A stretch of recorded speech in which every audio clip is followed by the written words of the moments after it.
বাংলাদেশের নির্বাচন নিয়ে এখনো সন্তুষ্ট হতে পারেনি যুক্তরাষ্ট্র। যদিও নির্বাচনের পর থেকে অনেকটাই সহনশীল আমেরিকা, তবে যুক্তরাষ্ট্রের এই নীরবতাকে ভয়ঙ্কর মনে করেন কূটনৈতিক বিশ্লেষকরা। মার্কিন দূতাবাসের বড় কর্তারা চুপ থাকলেও এবার বিএনপির একটি প্রতিনিধি দলের সাথে গোপনে বৈঠক করেছেন মার্কিন দূতাবাসের এক কর্মকর্তা। Officials in Bangladesh say they will take steps to tackle and prevent unlawful practices or interference in its elections. Antony Blinken said under the new policy, the United States will restrict issuing visas for any Bangladeshi individual involved in undermining the democratic election process. Bangladeshi Prime Minister Sheikh Hasina has been accused of vote rigging. The Bangladeshi government has vehemently denied these charges. মার্কিন নিষেধাজ্ঞা নিয়ে চাপে আছে আওয়ামী লীগ, আর বেশি আতঙ্কে আছেন প্রধানমন্ত্রী শেখ হাসিনা। এবার যুক্তরাষ্ট্রের কড়া সমালোচনায় প্রধানমন্ত্রী। দেশটি হয়তো তাকে আর ক্ষমতায় চায় না, তাই নিষেধাজ্ঞা দিয়েছে বাংলাদেশের বিশেষ নিরাপত্তা বাহিনীর ওপর। আওয়ামী লীগকে ক্ষমতাচ্যুত করতে হবে আর আমাদেরকে পদত্যাগ করতে হবে। আমার প্রশ্ন, জাতির কাছে প্রশ্ন, কি অপরাধ আমাদের? আমরা কি অপরাধটা করেছি? It is Bangladesh সেনাবাহিনী. You have to understand that we have that pride and honesty and dignity. মাত্র পাওয়া খবরে জানা গেছে পদত্যাগের ঘোষণা দিয়েছেন প্রধানমন্ত্রী। কিছুক্ষণ আগে পদত্যাগের কথা ঘোষণা দেন তিনি। বলছিলাম পদত্যাগের ঘোষণা দিয়েছেন প্রধানমন্ত্রী। দেশকে নেতৃত্ব দেওয়ার জন্য এখন তার আর যথেষ্ট সক্ষমতা নেই উল্লেখ করে নির্বাচনকালীন সময় সরকার করতে চান, তখন তিনি সেই সময়ে তিনি পদত্যাগ করবেন এবং তারপরে তিনি তার সরকার গঠন করবেন। আমার মনে হয় যে এই ব্যাপারে কোনো অস্পষ্টতা নাই। প্রধান নির্বাচন কমিশনের সঙ্গে সাক্ষাৎ করে আবারও গ্রহণযোগ্য অংশগ্রহণমূলক নির্বাচন অনুষ্ঠানের তাগিদ দিল ইউরোপীয় ইউনিয়ন। শান্তিপূর্ণ নির্বাচন দেখার অপেক্ষায়। দর্শক, আবারও হাজির হয়ে গেলাম বাংলা আপডেট নিউজগুলা নিয়ে। এইমাত্র পাওয়া অবৈধ সরকার পতনে যুক্তরাষ্ট্রের চাপে আছেন সেনাবাহিনী। প্রধানমন্ত্রী শেখ হাসিনার পদত্যাগের ঘোষণা।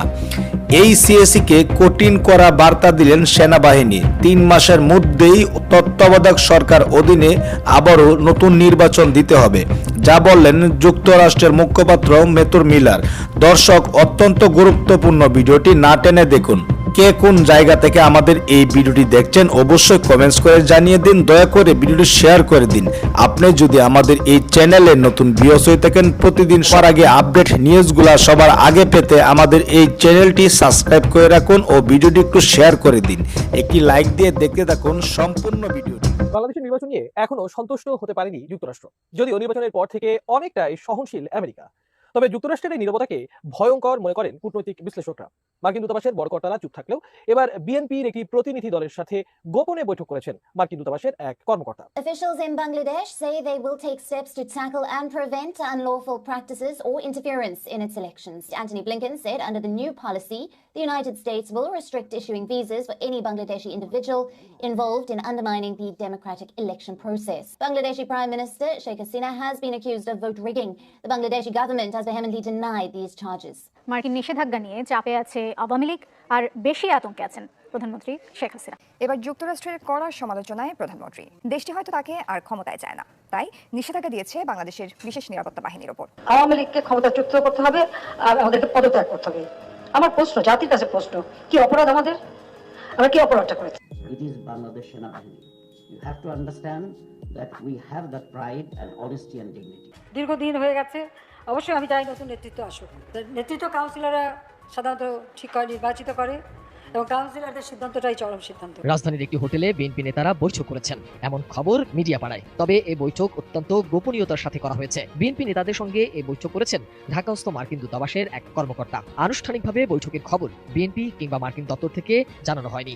সূত্র বলছে 1 ফেব্রুয়ারি দুপুর 2টার দিকে রাজধানীর হোটেল ইন্টারকন্টিনেন্টালের ক্যাফে স্পেশাল রেস্টুরেন্টে এই বৈঠক অনুষ্ঠিত হয়েছে। প্রায় পৌনে 1 ঘন্টা ব্যাপী চলে এই বৈঠক। Officials in Bangladesh say they will take steps to tackle and prevent unlawful practices or interference in its elections. Antony Blinken said under the new policy, the United States will restrict issuing visas for any Bangladeshi individual involved in undermining the democratic election process. Bangladeshi Prime Minister Sheikh Hasina has been accused of vote rigging. The Bangladeshi government has vehemently denied these charges. ক্ষমতায় বসে ক্ষমতার উচ্ছিষ্ট বিলিয়ে যে দলটি গঠন করেছিল, সেটাই আজকের বিএনপি। আমরা দেখলাম তারা অনেক বড় বড় কথা বলে। এক দফা আন্দোলন কি, আওয়ামী লীগকে ক্ষমতাচ্যুত করতে হবে আর আমাদেরকে পদত্যাগ করতে হবে। আমার প্রশ্ন, জাতির কাছে প্রশ্ন, কি অপরাধ আমাদের? আমরা কি অপরাধটা করেছি? তত্ত্বাবধায়ক সরকার ব্যবস্থা নিয়ে বেগম খালেদা জিয়ার বক্তব্য স্মরণ করিয়ে দেন শেখ হাসিনা। আমার প্রশ্ন বিএনপি নেতাদের কাছে এবং খালেদা জিয়ার কাছে। আজকে তত্ত্বাবধায়ক সরকারের জন্য তারা আন্দোলন করে, আমরা 90-এর দশকে আন্দোলন করেছি যে সেখানে নির্বাচন যে অবাধ নিরপেক্ষ করার জন্য একটা তত্ত্বাবধায়ক সরকার এই ব্যবস্থাটা রাখা হোক। খালেদা জিয়া তো তখন করে নাই, খালেদা জিয়া তো তখন রাখে নাই, তো কি জবাব দেবে বিএনপি এখন আন্দোলন যে করে? তাদের কি অধিকার আছে বলার? তাদের হাতে যখন সুযোগ ছিল তখন তারা তা করেনি। আমরা তো সমর্থন দিতে চেয়েছিলাম, তা আমরা এটা নিয়ে অনেকবার কথাও বলেছি। তখন খালেদা জিয়া কি বক্তৃতা দিয়েছিল আমি প্রশ্ন করি, আমাদের বিএনপির যে নেতা সারাদিন 3-4 জন মাইক লাগায় কথা বলে যাচ্ছে, তাদেরকে প্রশ্ন, তখন খালেদা জিয়া বলেছিল পাগল আর শিশু ছাড়া কেউ নিরপেক্ষ নাই। তা আমি এখন তাদেরকে জিজ্ঞেস করি তারা পাগল আর শিশু পেয়েছে কিনা। বিএনপির নেতা দণ্ডপ্রাপ্ত, তাই দেশের মানুষ তাদের আগামী নির্বাচনে আবারও প্রত্যাখ্যান করবে জানিয়ে প্রধানমন্ত্রী বলেন, কোনো বিদেশি শক্তিও বিএনপির সাথে নেই।